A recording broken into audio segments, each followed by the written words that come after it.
When a heavy commercial or aerospace vehicle strikes the ground, it faces a massive physics problem: the rapid transfer of kinetic energy.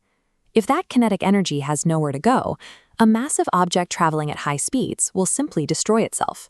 A completely rigid chassis will snap under its own load. Ancient Indian texts routinely describe massive flying chariots, or Vimanas, descending from the sky and touching down directly on rough, unpaved terrain. The epics describe specific architectural configurations for these vehicles. They were heavily armored platforms, often built with a three-wheeled stance.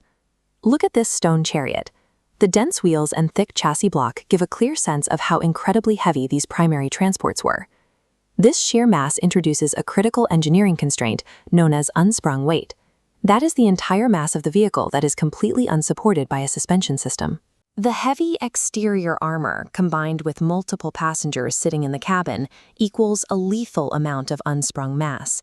If the frame is built rigidly, the shockwave of landing would pulverize the vehicle. To survive a vertical descent onto uneven earth, these platforms mathematically required a sophisticated kinematic architecture. The first mechanical hurdle is the payload.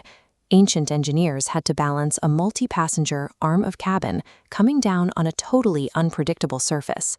This animated vector schematic maps out why a three-point stance is the optimal configuration. A triangular chassis evenly distributes the vertical load from the center cabin outward, guaranteeing all 3 points touch an uneven surface simultaneously. To handle the actual impact load, they likely layered highly flexible, high-carbon steel or specialized timber to form an early type of leaf spring. A solid, straight axle takes the full force of a landing directly into the cabin. A flexible leaf spring bends under the pressure. This side profile schematic shows what bending accomplishes. The spring doesn't eliminate the drop's force, it acts as kinetic energy storage. At impact, the wheel's downward stroke forces the arcs to flatten, holding energy in tension. Flattening the arc successfully keeps the heavy metal chassis from shattering on the dirt. But banking all that kinetic energy creates a secondary, equally destructive physics problem. An undampened spring will violently release all of its stored kinetic energy back upward, completely ejecting the entire payload. Modern automotive design solves this rebound effect by forcing hydraulic fluid through tight valves inside a shock absorber, slowing the bounce. Ancient engineers operated without vulcanized rubber seals or modern synthetic fluids. Instead, they applied thermodynamic principles directly to the metal itself, utilizing tightly bound mechanical friction dampeners. Surviving extreme friction requires highly durable metallurgy. We see evidence of this in structures like the iron pillar, coated in rust-resistant mesowhite. By stacking layers of this slick, durable iron and binding them together with specific torque ratios, the plates aggressively resist moving against one another. Look at this microscopic cross-section. When the heavy chassis compresses onto the springs, stacked metal layers are forced to slide past each other under immense pressure. The mechanical friction grinds against bouncing kinetic energy, transforming physical movement directly into heat. By bleeding the kinetic energy off as thermal exhaust, they created a perfectly dampened landing sequence without a single drop of modern hydraulic fluid.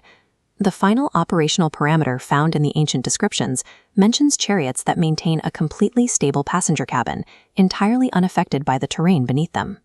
This requires moving at high speeds over large rocks, craters, and steep inclines. A standard straight suspension system fails this test.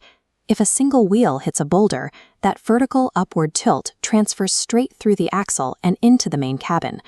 To achieve what the texts describe, this wireframe schematic illustrates the required architecture, an actively articulated, gimbaled chassis. The central passenger cabin hangs inside an entirely separate outer framework.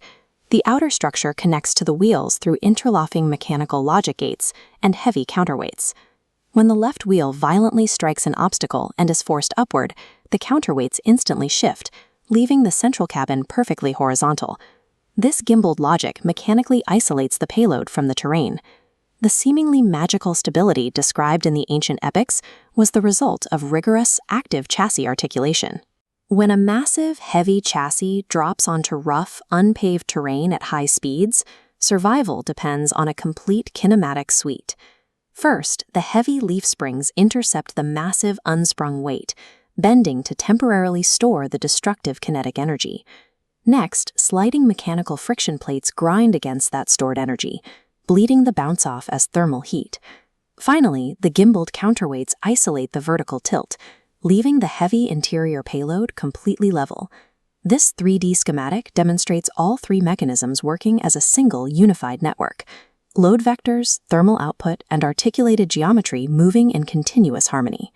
This mechanical framework tackles the exact same payload distribution and extreme landing tolerances faced by modern aerospace engineers designing planetary rovers and commercial transports today. The Vimanas and heavy war chariots detailed in ancient Indian literature were strictly governed mechanical realities, built to conquer the same immutable laws of physics that dictate aerospace design right now.